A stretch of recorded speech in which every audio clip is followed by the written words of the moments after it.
Izilo Mzansi 98.0. Njalo masikushayo half u8 kuya ku9 suke sikhuluma indaba ezibalekile kakhulukazi lezi ezithinda umthetho umpumelo akazikelalo ohleli naye kwizilo Mzansi 98.0 FM. Sohlala ke kuze kushaye u9 la sokusikhuluma khona indaba ezikhambile phambili kakhulukazi lezi ezithinda umthetho. Asigcini lapho nawe imibuzo ngenzeka ukuthi unayo siyakwazi ukuthi sikuphendule.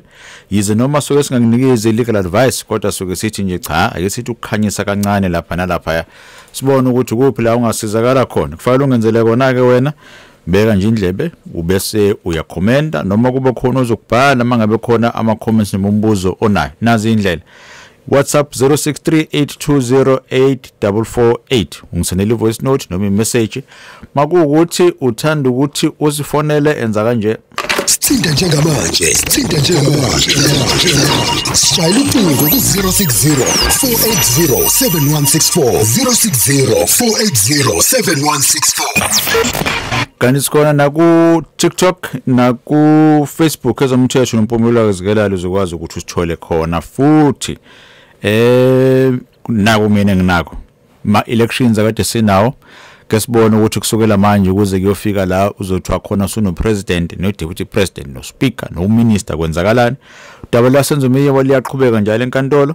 ma uformer speaker baphisa nqakulu uphindele enkantolo namhlanje ukhumbula ukuthi wathola ibill emva kokuboshwa kwakhe wadedelwa ngayo ibill kunomunye futhi angikwazi ukuthi ngilibeze igama lakhe ngoba akaveli enkantolo kodwa kungenzeka lithi liphelele lisonto either namhlanje noma kusasa omunye sawu minister naye simbona ehambe ovela enkantolo sithola imbiko futhi eshoyo ukuthi ngathi ubhuti laba bakaGupta khona nabeboshwa khona eIndia sokhumbula ukuthi kwaphuma le notice through Interpol asazi noma ibona ba right in this time bazokwenza ukuthi labo kuthiwa siyabadinga bagcina sebuyile electini izolo sibone showdown between former president Bob Jacob Zuma noBaba Khumalo kubanga ukuthi ubani umholi wangempela okufanele ukuthi aka recognize iIEC babonile ke beyinkantolo beyosho ukuthi hayi mina nomunye ethi hayi mina ningangikhipha kanjani ekubeni ngangishilo ukuthi konke nikwenzayo fanele nikwenze nami inkantolo ukuthi izazothatha lo daba ukuthi kulicubungula emva kwaloko bese beyakwazi ukuthi ba decide kahle angitshena ukuthi kuphi ukhamela phambili wena Impumelelo Zikalala uyizilo Mzansi Angiphuthume ngiyangala WhatsApp uthi sawubona babuzikelala ngine funeral cover kaSibanibani ngilisho igama la for 5 years ngamisa umsebenzini for 2 months ngabafonela bathi ngingayivuselela before umhla ka1 of last month ngenza okay uthi wenze njalo bakwazi ukuyivuselela ngoba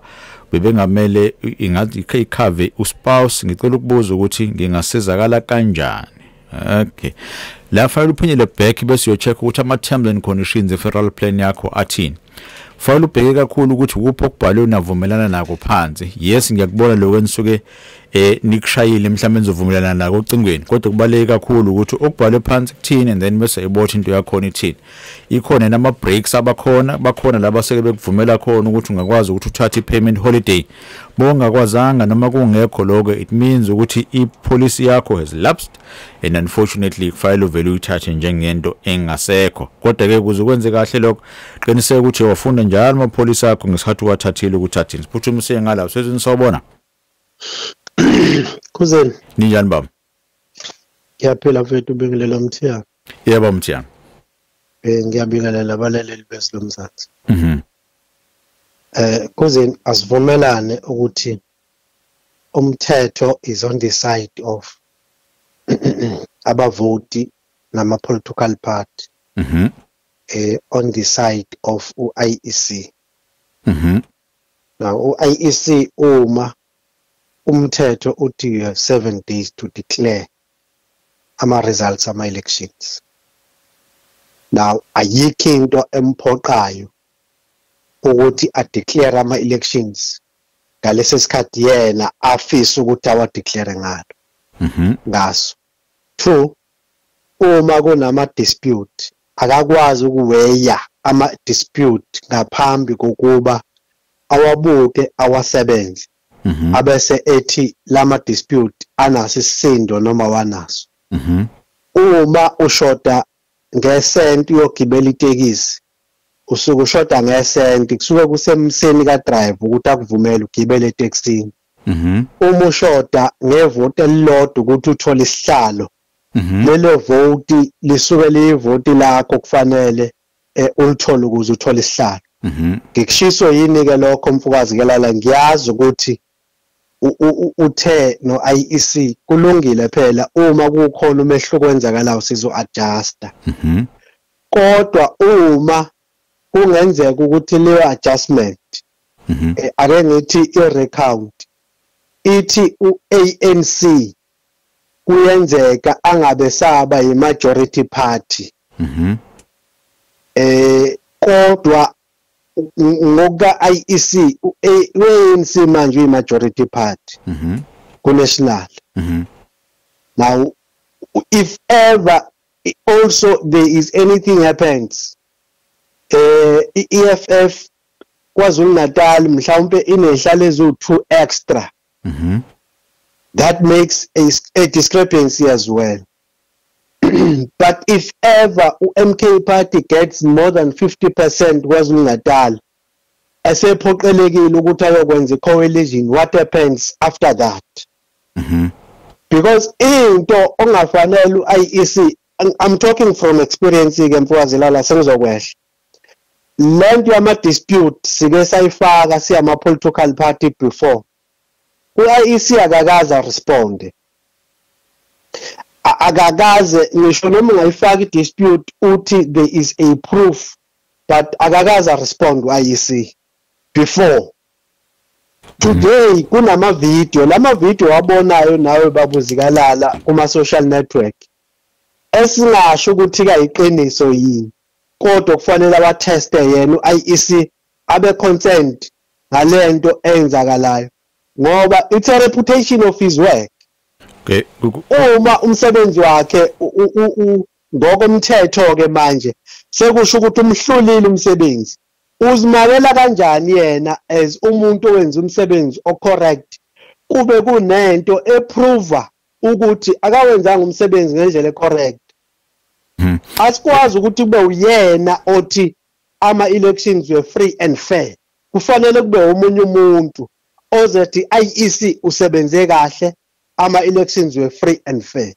Umbono wami lo babuzika la. Into ngiyakuzwa baba Mthiyane, kodwa into ekibe khona yile akusoze saba nama elections azoba accurate, kodwa kuyekuthiwe i-degree yokuba incorrect ihamba kangakanani. Ake sibale sithi amavoti lawa angabalwanga or that have potential ukuthi agcine sesukenikeza abantu ama-seats athanda ukuthi abe maningana. Now if uzoyithatha on a provincial level, mhlambe you need a minimum of 15,000 votes ukuze ukwazi ukuthola an extra seat. Now if kuwukuthi kuma voting stations engisuke nginawo noma lawa asuke in dispute, noma ngingawahlanganisa ngithi anikezwe one political party kwangavotela umunye umuntu ngaphandle kwalo 40 political party, umbuzo bese uthi uyanginikeza yini lo 15,000 engifuna ukuthi awube khona. If kuwukuthi there is another political party khona mhlambe bisishoda ngamavoti awu100 ukuze ikwazi ukuthola an extra seat kule threshold engiyibekile, nakhona bese uyayibheka ukuthi umehluko ungakanani ngizokwazi ukuthi ngiwuthole.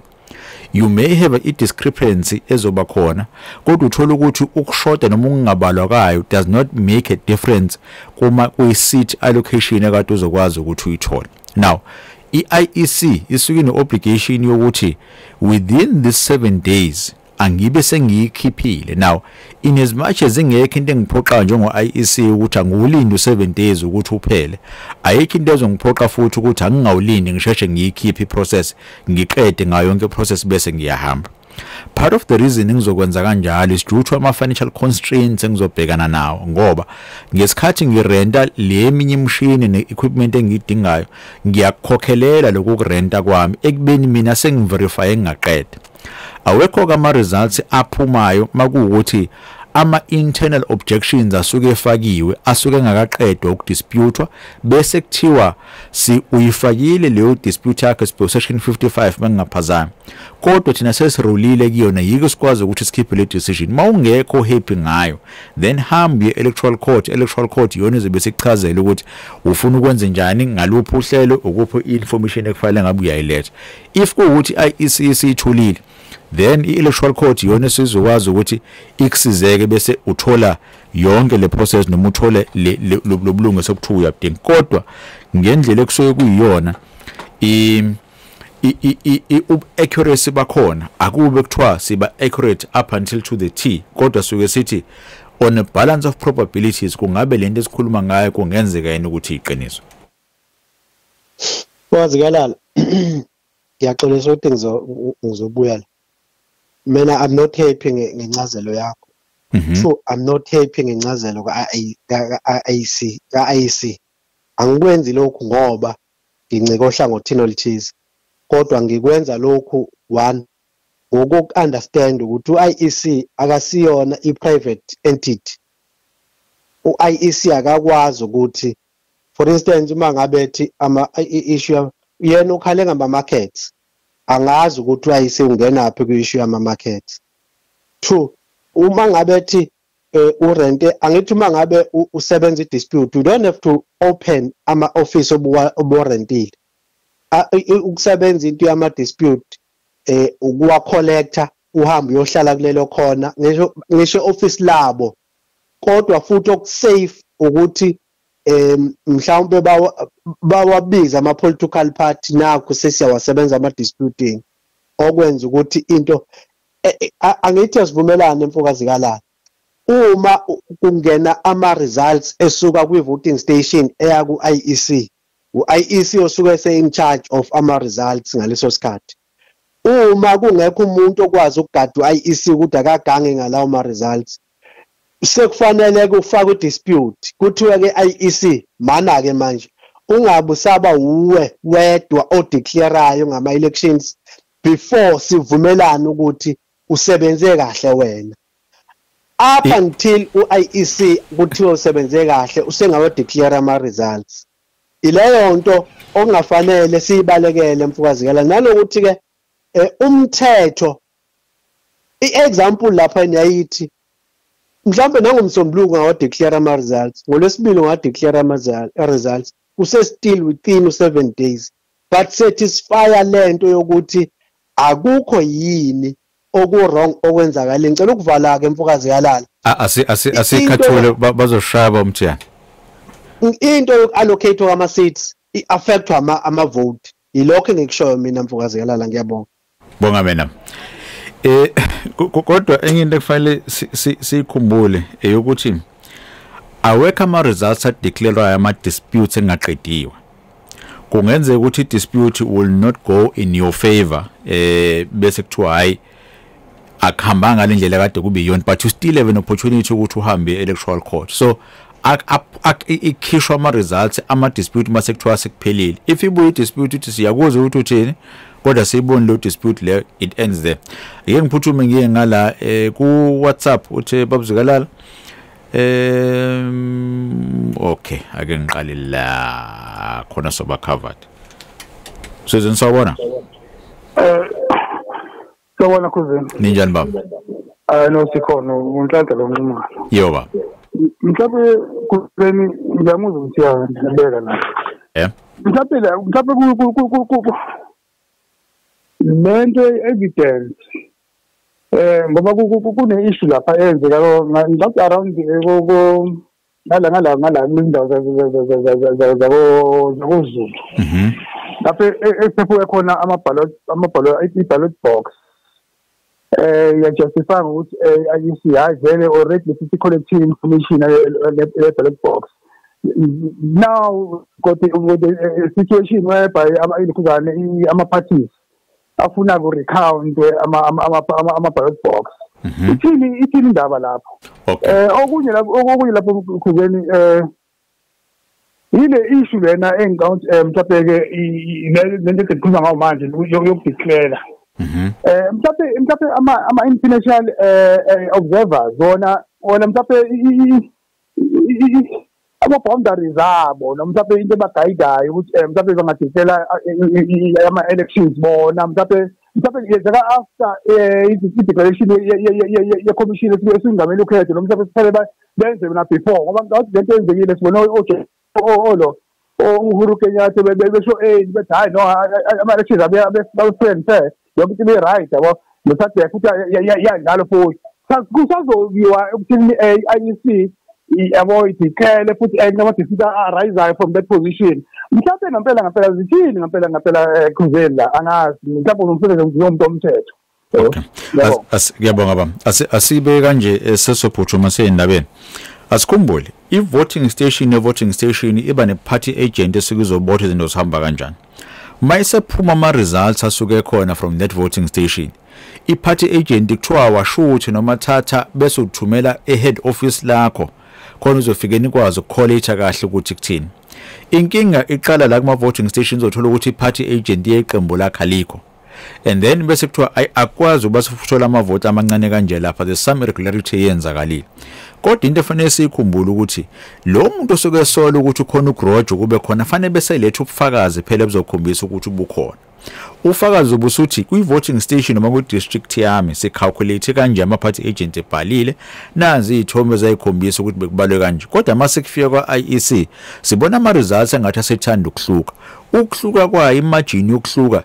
inkulu to such an extent yokuthi izokwenza ukuthi kube khona ama-seat afana ngabe kade olekhethelwa kuthina akasafikanga kuthina. Ngakho ke IEC yona le dispute esiyifakayo ukuze nisitshele ukuthi kuhambe kahle yini. If IEC ibuye ithi hayi niyabheda yonke into ihambe ngohlelo then udaba sesalithatha silisa electoral court and then electoral court will make a determination bese nayo mayisibheka ithi ubano wrong ubano right kulo right mangabe kuthiwa urobhekile kungabe i-impact yalama vote ekuthiwa usunawo manje izoba ngakanani and then bese siyabona ukuthi kuthini. So counter each and every single dispute engenza noma ezogcina ukuthi ingabanga khona i-impact kulawo ma results akhona.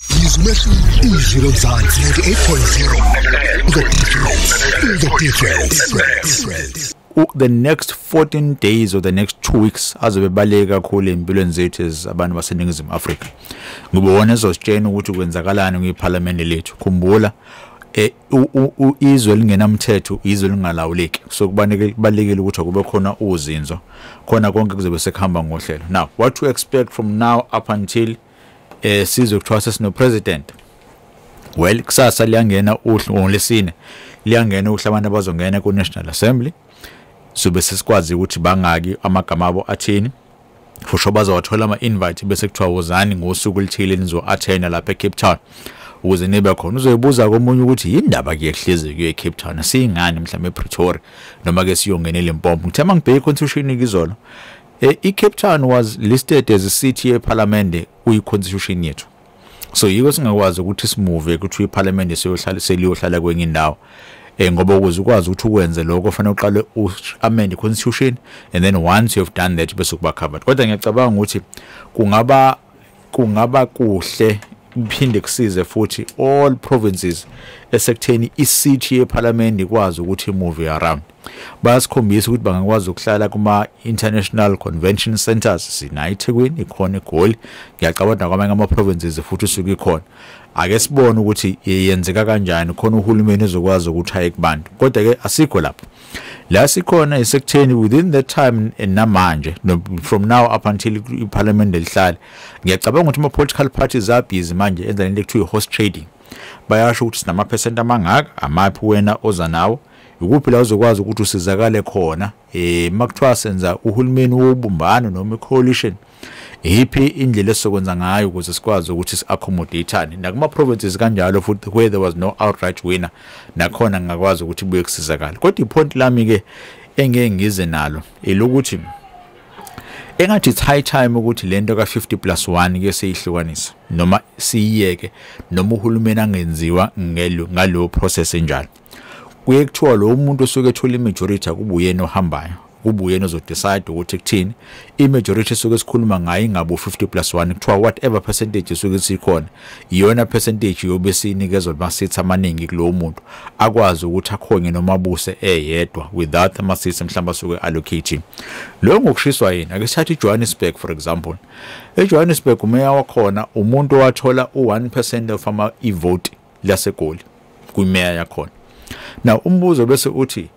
la umuntu bengamthembanga khona ukuthi abamnikeze percentage enkulu waye sezoba namandla ukuthi akwazi ukudecide intweni ethanda ukuthi zibe inkudlwana the same applies with ama political parties nento ezokwenzeka manje esekutheni you would find ukuthi the people with the least votes ngoba nisuke nibadinga ukuze nibe covered ibona abazoba ama kingmakers besebenzisa nama demands because leyo process suke sikhona umbuzo bese uthi ama demands abeza nawo is it for i benefit of thina as umphakathi noma i benefit yabo as individuals noma elama political parties akhona ngiyacela ukuthi noma nxoso ukuthi since ama political parties azobeqale engage nabantu ake senze sure ukuthi izinto zakhona zihamba ngohlelo ake senze sure ukuthi sicabangela abantu ukuthi kwenzakalani kubona if sicabangela abantu ngiyacabanga ukuthi sibe sesiba right but we are going to see endaweni eziningi uthola ukuthi o minister akade bekhona akusebona lapha kade sibajwayele sebehlukile noma baveli kwi political party eyodwa nokucazwa mhlambe kwaleyo processes nekuyi strategy kuyasihluka from one ministry to another I think umsebenzi oversight committees ase parliament even no MPEC uzothi ukuphakama kancane ngoba kuzobe kubebaningi abantu ekumele abagade ukuthi kungabe makuthiwa ba implement lezi zinto bayi implementa ngendlela eright na izimehlo izilo zansi 8.0 ake ngenze kanje yazi la njomani into engiyibonayo ngibona kukhona abantu abazorobheka yeah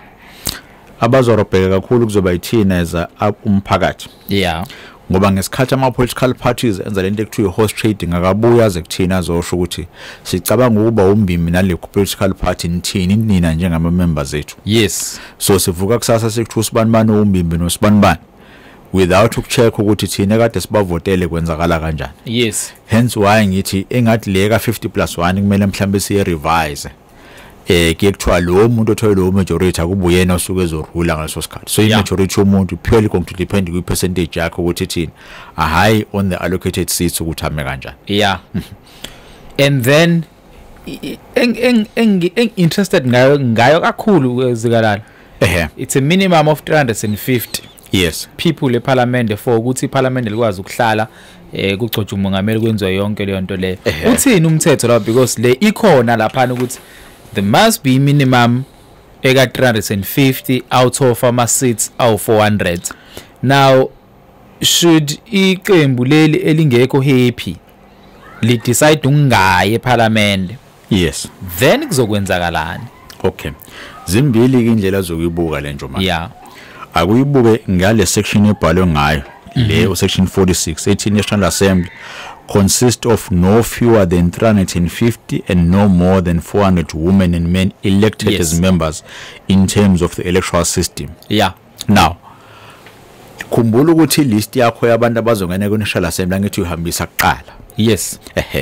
masu ihambise kuqala leyo list it means ukuthi I composition yawo njengoba sikhuluma mina nawe already sikhona oh okay ngoba kube sekuthiwa abantu abakwa National Assembly bawobani kudonse leyo list bese kuthiwa naba bala okay we inkinga ingasibe khona is the swearing in of those members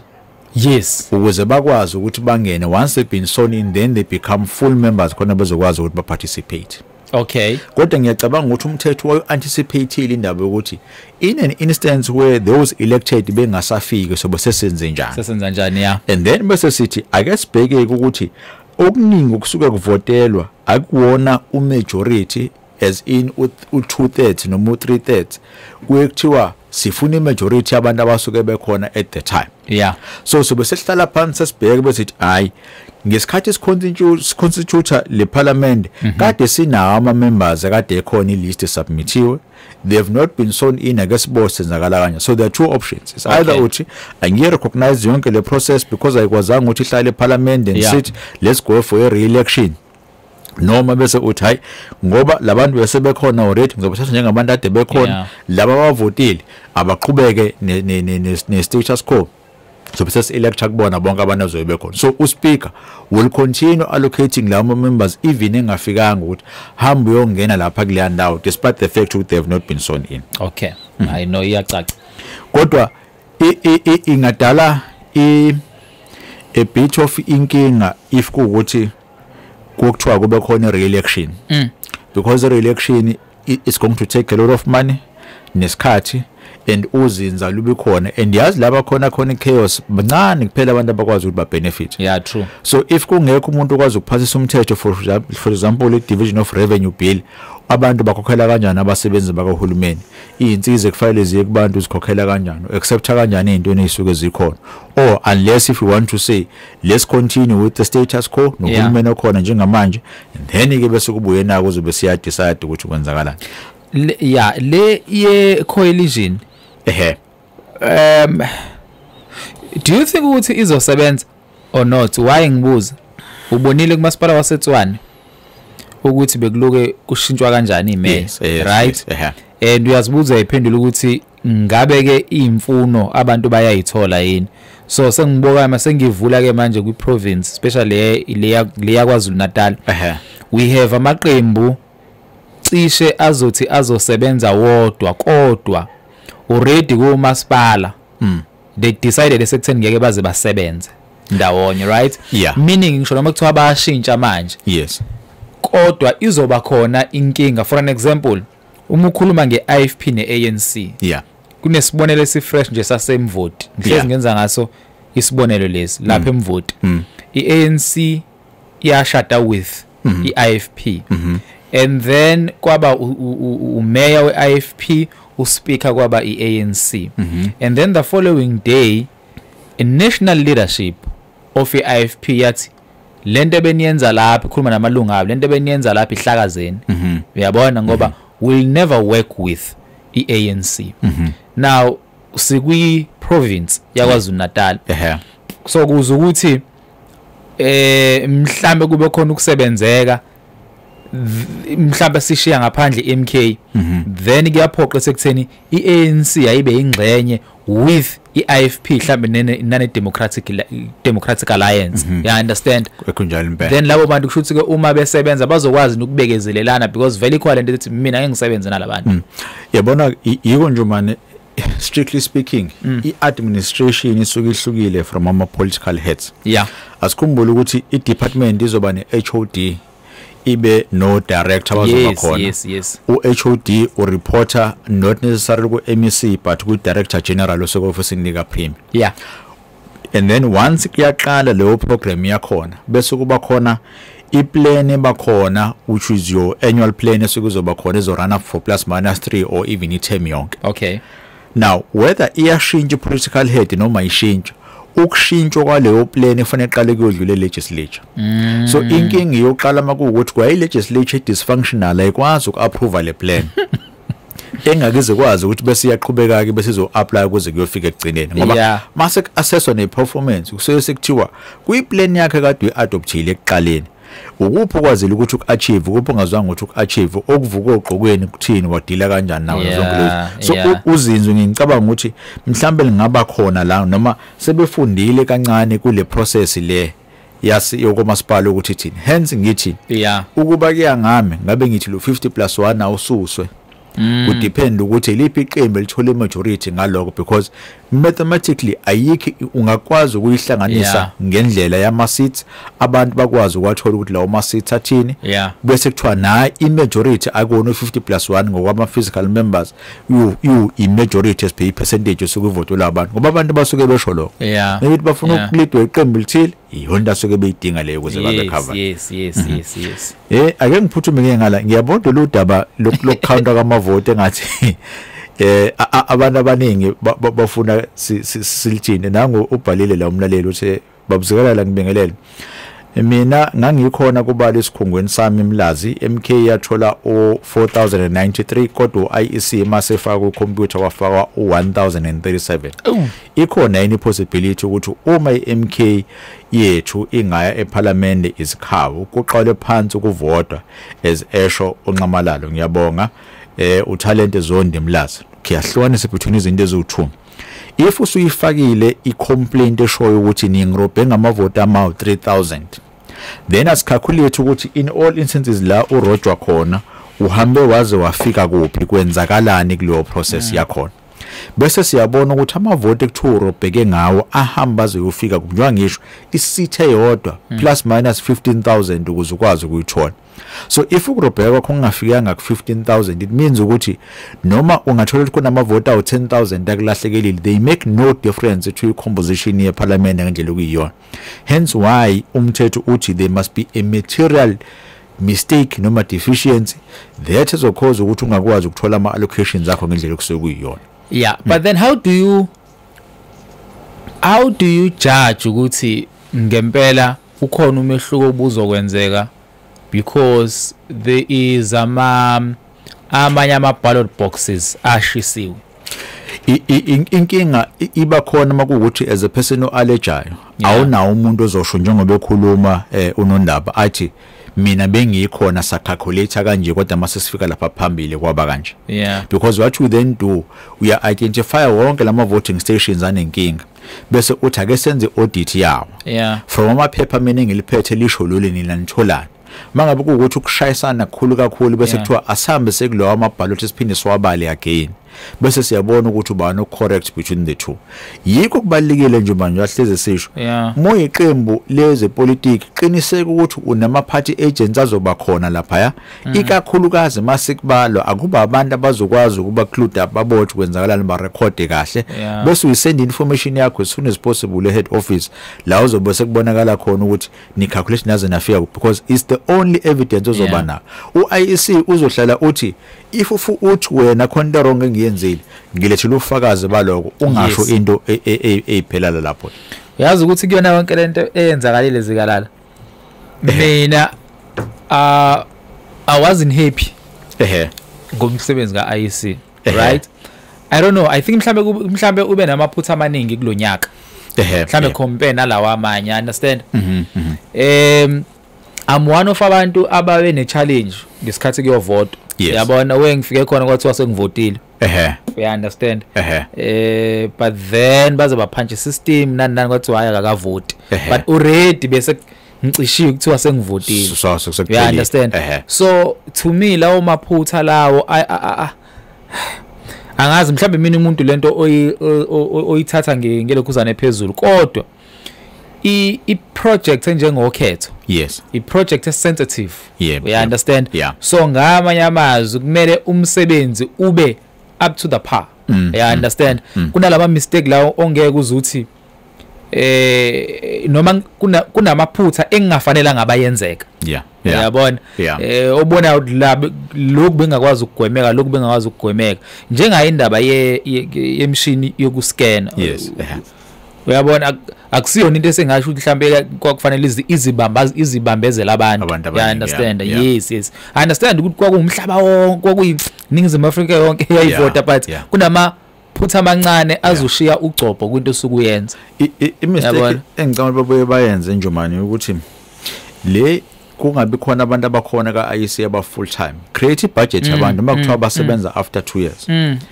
actively kodwa babe trainer ukuthi makuthiwa sikhuluma ngento efana njengale bakhuluma ngayo even kwe era abazoke bekiyona be understand ukuthi terrain yethu nje sinabantu abangaka abasuke bela mhlawumbe into kufanele yenzeke uIEC no statistics yakusebenzisa basebenzisana ngoba mocishe bonke babheka ama boundaries sisebenzisa uIEC ukuthola ama states ukuthi lapha ku ward 101 noma kunethi kunabantu abangaki labasifazana banganana abafundayo bathini kube information esikwazi ukuthi siyithole in that way bazobe sebazi noma sekuthiwa kuyovota ukuthi ama board paper sokezongena la ngakanani nazo zonke lezo zinto kodwa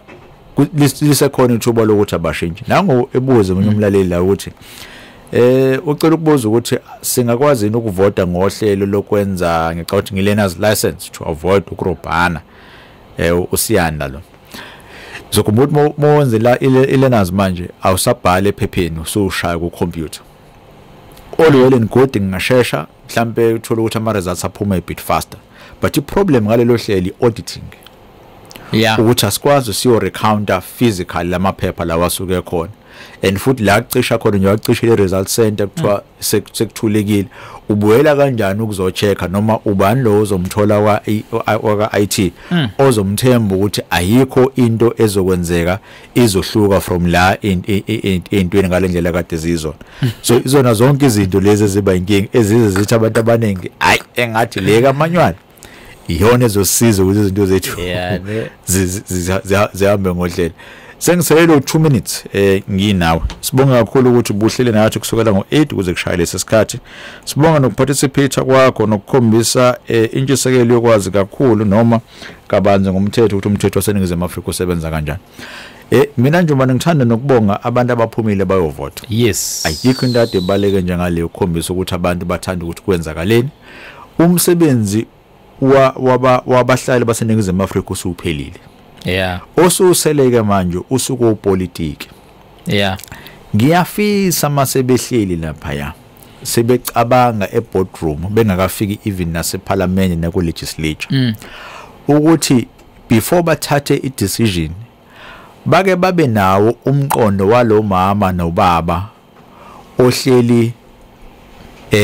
angifuni ukuthi ngibize ngomkhukhu kodwa uhlele endaweni engafanele ngabuhleli kuona bamcabangele lo mama nobaba onengane ongasebenzi bamcabangele lo muntu oyiyouth ongasebenzi bamcabangele lo usomabhizinisi ostrugglishayo bamcabangele lo okaphelelwa amanzi aphelelwe ugesi bamcabangele lo nama intentions are right ngeNingizimu Afrika before bacabangele bona wathi omunye umfethu sasikhuluma naye yabona wathi Njomane yabo le politiki ubovela ukhohlwa ngoba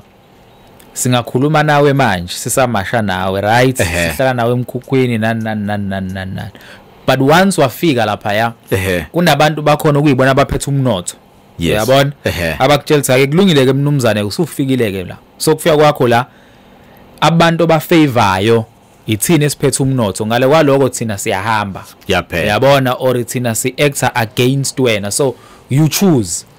ukuthi labantu laba ophuma kubona uyabanikeza nilento leyo bathemse yona noma